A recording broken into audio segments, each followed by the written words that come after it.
welcome back to I Studio. Today is our second episode of Meditations on Art, and I want to talk today about intentions.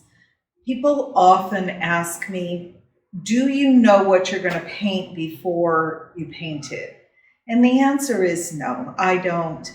I will get a slight idea about what I want to do, and I'll start there, and then I respond to whatever marks I put down.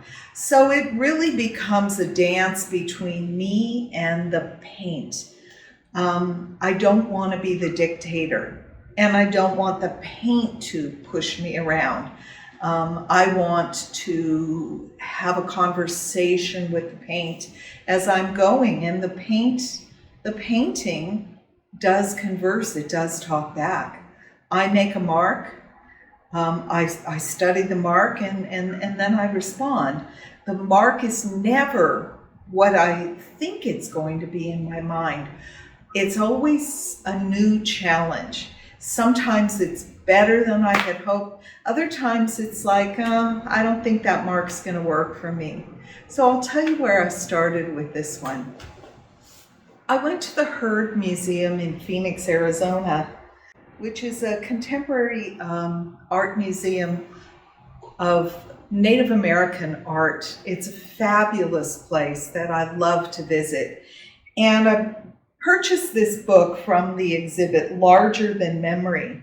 And it's on my coffee table in the studio, and I just became attracted to the shapes and colors. So I said, I think I'll start with these types of shapes and colors. And I went ahead and I put a couple of stacks of these circular shapes on the canvas. And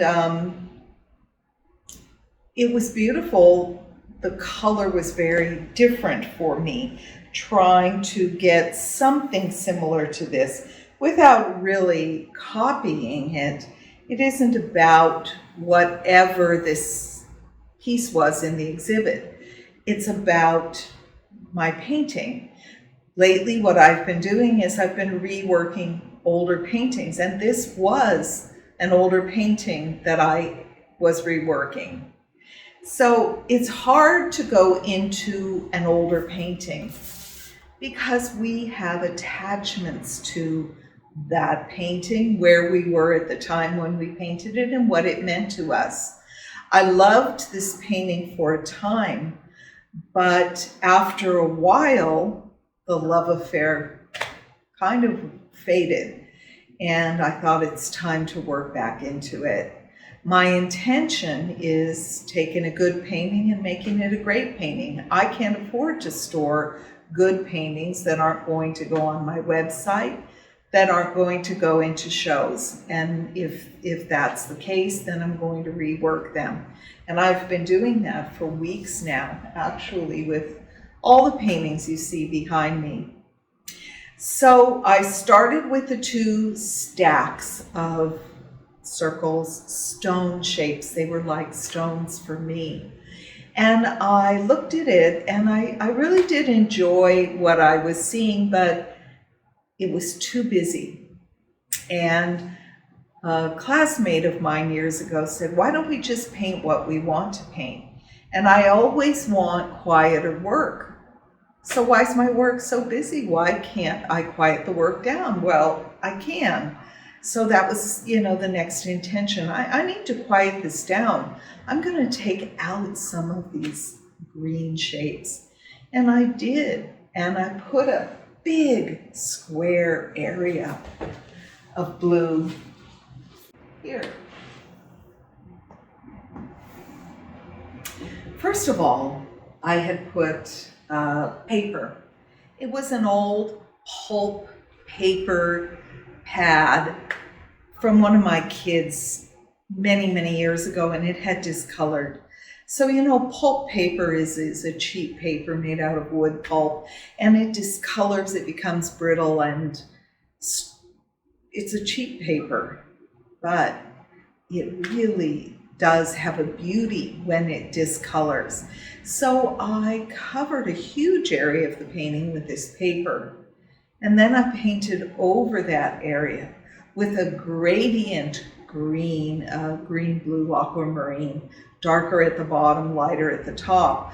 It began to resemble water. And I then let that dry, sanded into it, and I was getting some beautiful effects. So now I've got just two or three of the green shades and this big body of water underneath. And I went through my scraps of collaging material, and I found a scrap that I had painted in China in a landscape painting class. So I put that up there. I said, this is beautiful. And it reminded me of a grotto, some kind of a cave where water may be coming out. There's life, there's energy, and I'm liking what I'm seeing. I'm particularly liking the colors, which, as I mentioned earlier, aren't my normal colors. But lately I've been thinking of very saturated colors contrasting with neutral colors. And I'm talking about this aquamarine as being kind of a neutral. So that was my intention. It worked out, and this is the final result. I hope you enjoy it. I hope that when you approach your paintings, you do so with an open mind, a beginner's mind, a Zen mind, beginner's mind, with no expectations. See where the paint will take you. It's a journey that can be very adventuresome, exciting, and unexpected. So please approach your paintings in that way. The painting is not about me. The painting has a job to go out into the world and to elicit response from its audience. People will see different things. It will remind people of different things, and they'll respond in different ways. The painting is not about me, it's about you. And that's the beauty of abstraction. So go to your studio. Painting is a practice, and practice makes perfect. It takes years and years and years of practice, and you will have great paintings all along the way. But as you get into your practice deeper and deeper, the paintings become more profound and even more beautiful. Trust in the process. I'll see you next week. Thanks for tuning in. Please subscribe and share, pass it on to a friend. I appreciate you. Another thing that I wanted to mention is I am giving a series of workshops, and those are listed in my workshop website.